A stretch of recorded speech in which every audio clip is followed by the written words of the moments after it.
Yeah,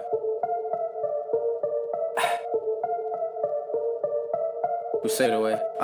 Woo crew going live, in five.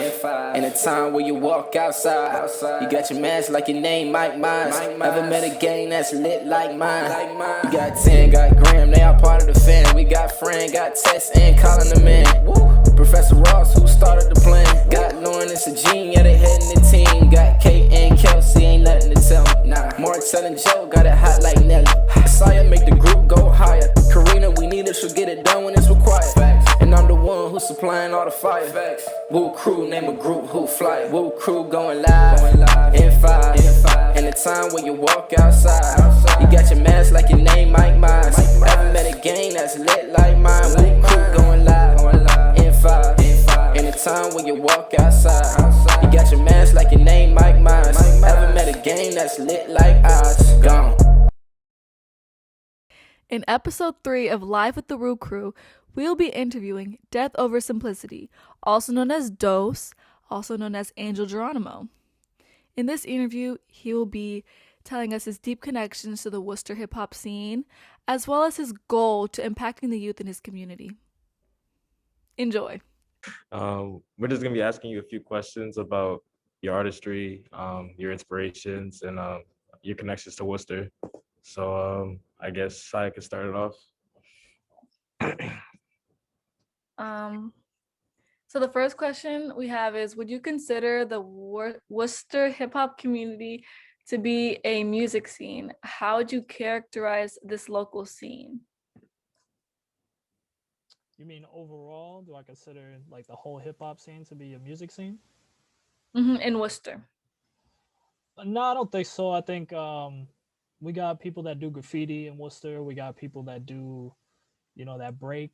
A lot of people know that as breakdancing. We got b-boys, and we also have DJs in Worcester. So I wouldn't say, even though most people, except for graffiti, are, their art has to do with music, it's not only people doing music that are part of like the scene, so to speak. But I think this is a national thing too. Things aren't as connected as they were in, say, like the early days of hip hop. So you don't necessarily see, b-boys connecting with the MCs as much as, I would like, and other forms of hip hop. So it's definitely not just the music scene, but we do have all the elements in Worcester. Question would be, what do you feel is your contribution to the Worcester hip hop community? I think first is the music. I'm trying to add, quality music to, what's going to be eventually like the archive.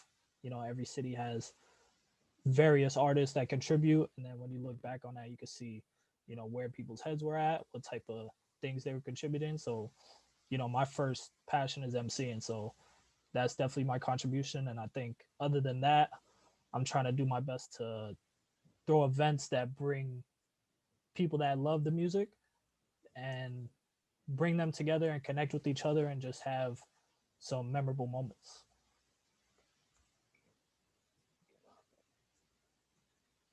The next question we have is, what do you know about the history of the Worcester hip hop scene, and has it changed over time in a negative or positive way? Well, I don't know too much about the scene, the early days of the scene. I do know that we've had, people doing hip hop from the 80s up until now. I rock with Orphanage Movement, which within Orphanage Movement, which is a b-boy crew, is True Crew, which is one of the first Worcester crews, Try Rockin' Us crew. So I know that people have been getting down here for a long time. And when I was coming up, when I first started, going to shows and trying to do music in, I say like '09 and the early 2010s, there wasn't a big scene. So it was really like a small amount of people that were doing music separately. And I think it's similar now. So I can't say that it's, there's been like a negative change to it, but I think one of the positives is that people that used to perform more, they're starting to throw events and really play a different type of role to connect more people and try to keep, the music alive. And the only way to do that is to give people a chance to perform and to get them actually doing it.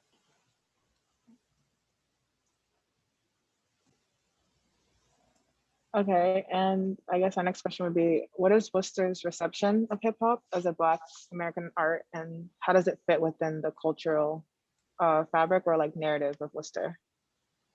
You say, Worcester's perception of it? Yeah, to the hip hop one. Um, well, I mean, do you mean at like how the city sees hip hop or how the artists see hip hop?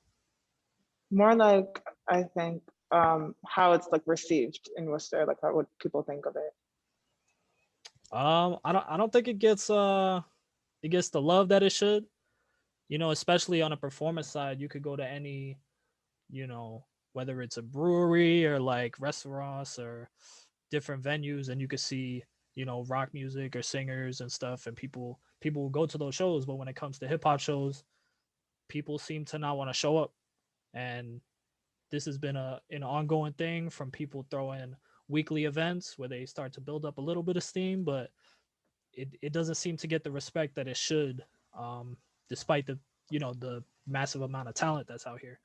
So I think it definitely needs to gain a little more respect in that sense, and people need to support it more. And I think you could see the same thing going on with Boston.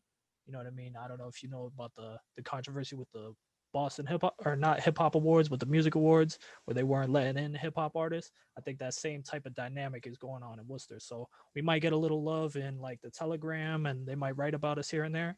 But I think overall, I don't think the city really shows up the way that we would like them to. And in terms of your work, how do you feel it's received? Do you feel it's like a little bit similar to that, where you feel like underrated, or do you think like you're still making an impact in your own way? I think I think the people that hear what I'm doing are appreciative of it. And I think it needs to get to more ears. And I feel like that's the thing with a lot of cats out here, because there's people making some incredible music. It's just getting it into people's ears, and there's a lot of distractions, not just um people's perceptions of hip hop. It's just a lot of distractions in life in general that people don't stop to take a look at your music, and that's just a like an overall artist thing. But I mean, I think people that actually take the time and listen, they definitely appreciate what I'm doing. So, and they send me messages that reflect that. So that's what makes me, know that I'm doing something good. Would you say that you use your artistry to express your social identity?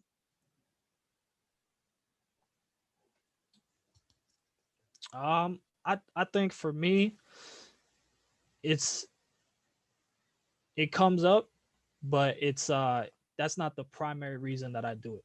So I think it comes up just because I am who I am. So you might hear something, um, about my heritage. My parents are from the Dominican Republic, so you might catch a little bit of Spanish here and there. You might hear my thoughts on certain things as far as um, empire and how that reflects immigration and stuff like that. But yeah, it definitely comes up. Just staying on that topic of social identities and things of that nature, how do you feel about hip hop being used as a tool for social uplift? Just in that terms of hip hop's use and identity. I think it's because it's so straightforward. Like you could just say exactly what you want. It definitely has the potential to, you know, if not change minds, to bring awareness to certain topics. And I think we're at a place where the people with the most ears and the ability to send those messages out aren't really sending messages that reflect what's going on in the world, as far as people trying to defend their identities and really take a stand for what they believe in, as far as you know the state pushing back on them because of their skin color or their race.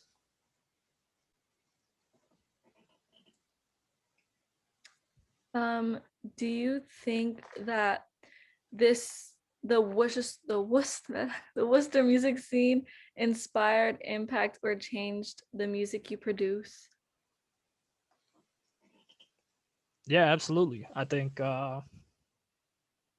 trying to be as good as some of the other artists in my area, because I obviously looked up to the artists that influenced me, Nas, Wu-Tang, Big Pun. These are, heroes of mine, and I try to, reach a certain level. The people that I interact with on a daily basis were always the cats that were around, and they were, trying to reach higher levels. So I think that competition, in the sense I'm trying to get a rhyme nicer than this dude, or I'm trying to, get a flow that's tighter than the next person, I think that definitely had an impact and continues to have an impact.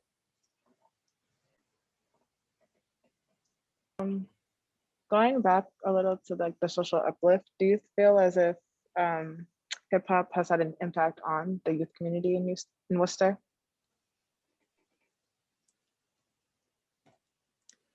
Yeah, it definitely has had an impact, and I think it's more of a less of an identity impact. I think it's the social impact has more to do with how people want to spend their time. Like everyone wants to be a rapper. Like everyone wants to, and even if they don't want to rap, they want to take on the aesthetics of a rapper. They want to take on the most popular, um, I guess you would say the tropes of a rapper, and that's definitely had an impact. You can see it in how people dress, how they talk, and what their alleged goals are when you talk to them. Sticking to the topic of youth, while researching you, we found out you're really passionate about K through 12 initiatives and things of that nature. Do you mind just speaking on that for a second? Yeah, well, when I first started rhyming, like really putting stuff on paper, I was freestyling a little bit. My freshman year in high school, I had a teacher that started like an after school hip hop program, and just he didn't really show us how to rap, but he just gave us the chance, like, all right, you can take this time, write your thoughts down in rhyme form, and really put us on to knowledge. Like he showed us like the 17-year-old Biggie freestyling at a young age, and like put us on to the origins. So I think that really gave me the perspective that this thing can only stay alive if we teach it. So that's really been my you know the thing that pushed me to try to teach whenever I get the chance to. And I joined Four Elements. That was a nonprofit organization started by Ghost the Machine, and we went around, did writing workshops, we had breaking workshops, and we taught a little bit of the history as well, just so people could pick this thing up and keep it going. And now, a word from our state rep, Daniel Donahue, about an important nonprofit organization located in Worcester. We hope you will support in solidarity with the Woo Crew. Hi, I'm Daniel Donahue, Massachusetts State Representative for the 16th Worcester District. I'd like to take this opportunity to tell you a bit more about Abby's House, a nonprofit organization that values women from diverse backgrounds and experiences in my hometown of Worcester, Mass.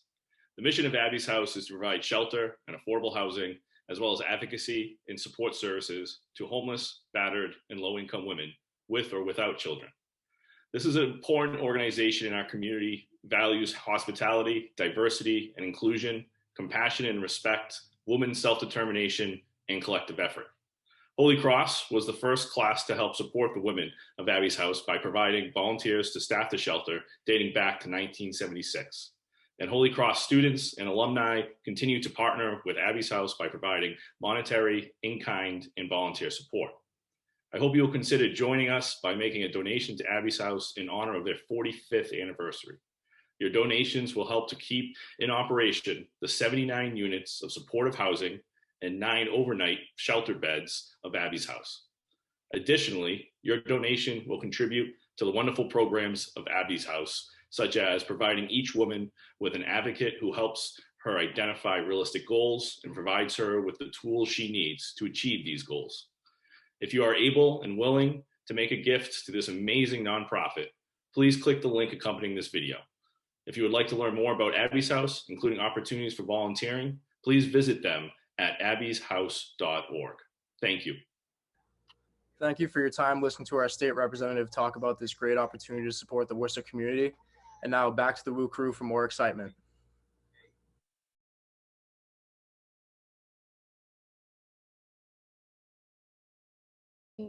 To talk more about your music during the pandemic, what strategies have you employed to get your music out there despite the pandemic happening right now? Well, I think when the pandemic first hit, I think well, really after the murder of George Floyd, I didn't feel like putting anything out was the move. I really refrained from putting anything out. I was making a little bit of stuff, but I think my headspace was in a place that had nothing to do with music. So it was just about trying to make sure my family's safe, make sure my son is safe, and try to really study. I think I really got into is studying, how things got to how they are. You know what I mean? The policies that led up to, the decisions being made that left people without health care and, didn't allow, murderous police to be arrested for obvious crimes on film.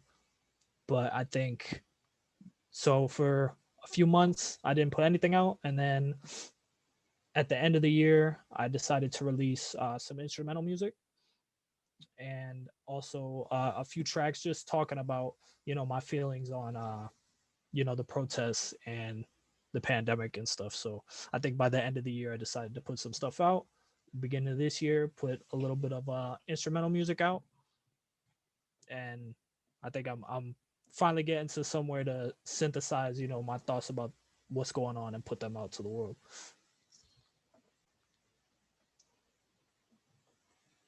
And in terms of your music, do you see yourself staying in the scene long term, or do you plan to diversify into other branches of hip hop, or just out of hip hop?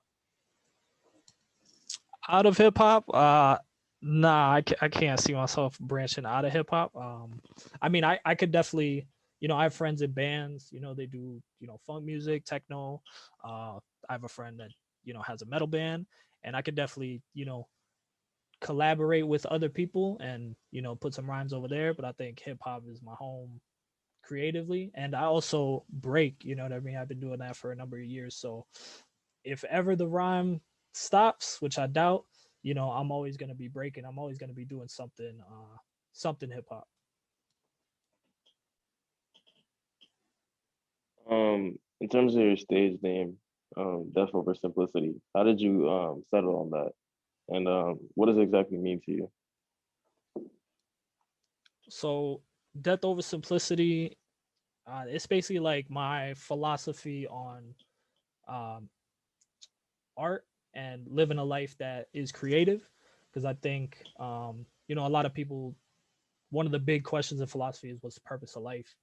And I think the life that I want to live has some type of creativity in it. I don't think I would want to live a life that has no creative output. I think just to eat, work, sleep, that's not fulfilling to me. So I think some type of creative pursuit. And for some people that's athletics, for some people that's dance. For me, it's music. So I think that's where Death Over Simplicity comes from. It's not necessarily, some people might hear that and think, I'm trying to be on some Pharoah Monch, like super above your head lyrical complexity, which sometimes I am, but for the most part, that's a statement on the art.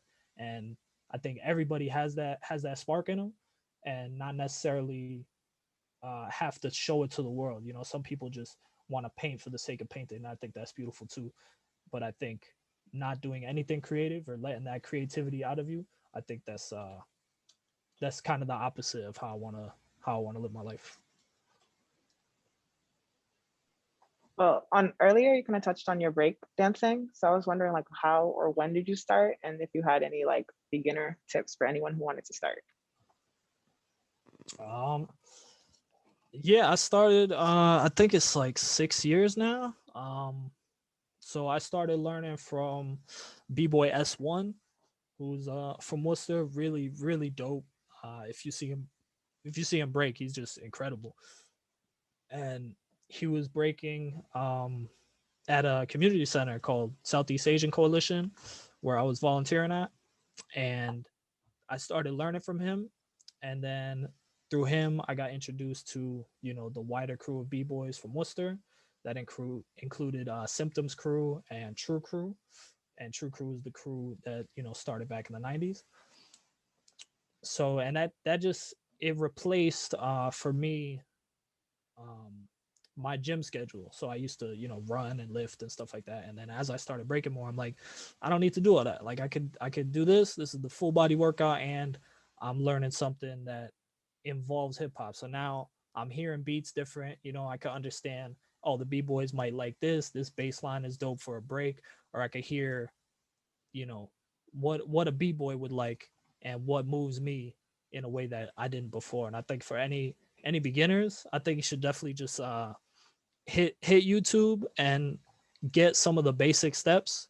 Some of the basic steps are a CC, a 6-step, and a coffee grinder. And I definitely want to shout out B-Boy Backspace. He has a series where he does footwork patterns that you can learn. They're real easy to learn, but once you learn them with both sides, left and right leg, you can really start to master these moves. And his YouTube channel is Guy Dance, so GUY Dance, and you can learn from Worcester's own.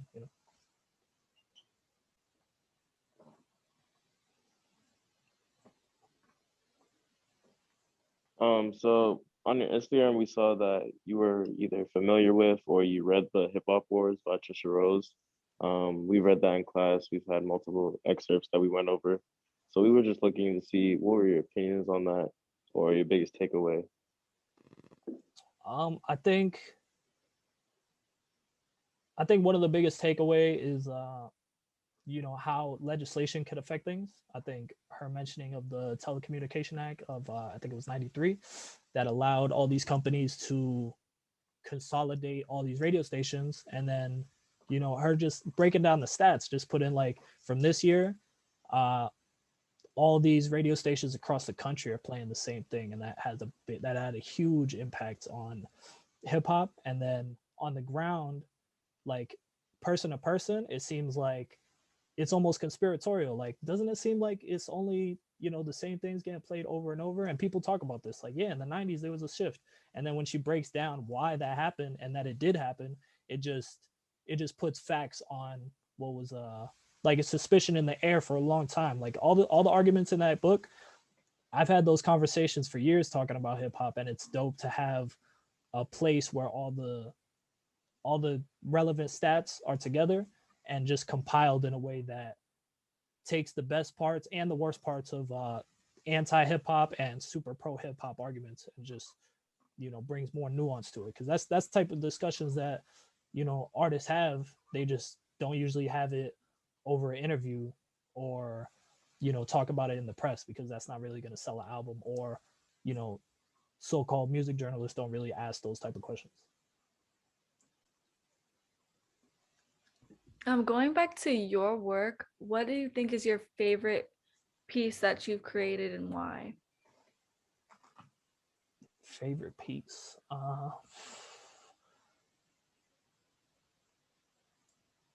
That's tough. I think right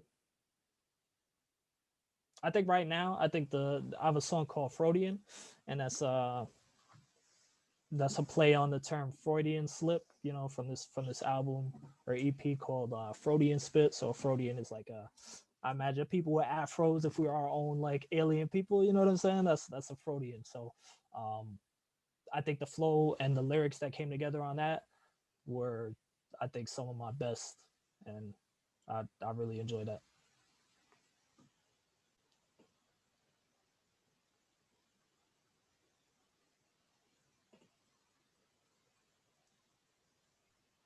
And then I guess we'd also ask, in your Instagram handle, it's 508 D.O.S. And so just kind of like going back on how big of a part do you think your Worcester, or being from Worcester, kind of plays in your identity as a rapper and as a person?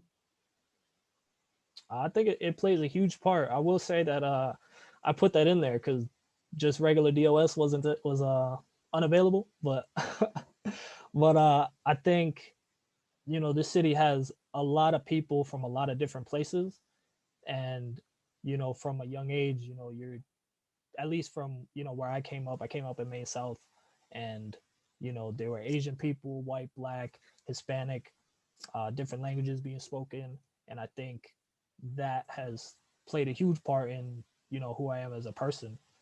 So that's definitely something that I got here in Worcester. Being able to respect and appreciate different people from different places, and I think that all feeds into the music that I make.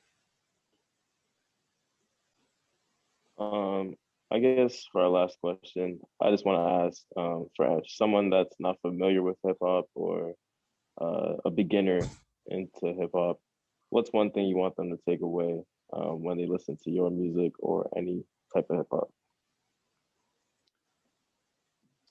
Well, I think I from any type of hip hop, I'd say I want people to enjoy it. That's I definitely want people to enjoy the music. But for my work specifically, I think I want them to catch a high level of lyricism.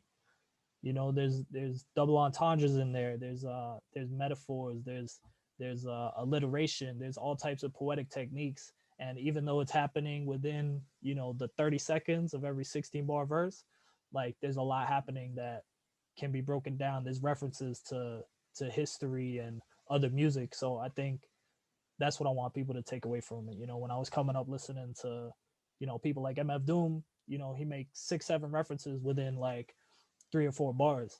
And if you got it, it's an inside joke. If you don't got it, you might need to research something.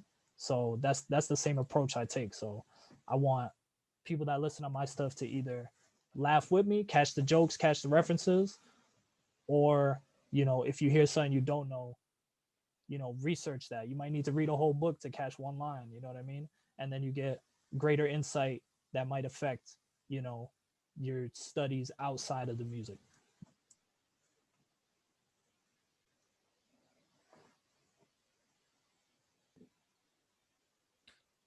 I think that was our last question. Hard work. Well, if you don't have any questions for us, we'd like to thank you for taking this time to answer our questions and help us with our project. We will be in touch just to make sure you get the grant money. And also, if we have any further questions we think you could help us with. But thank you. Yeah, I really appreciate y'all reaching out. You know what I mean? I hope y'all continue to, to dive into the music and, study the things that surround, what goes into making it. We appreciate that. Thank you again. Thank you again. Yeah, no doubt. Peace, y'all. Be easy.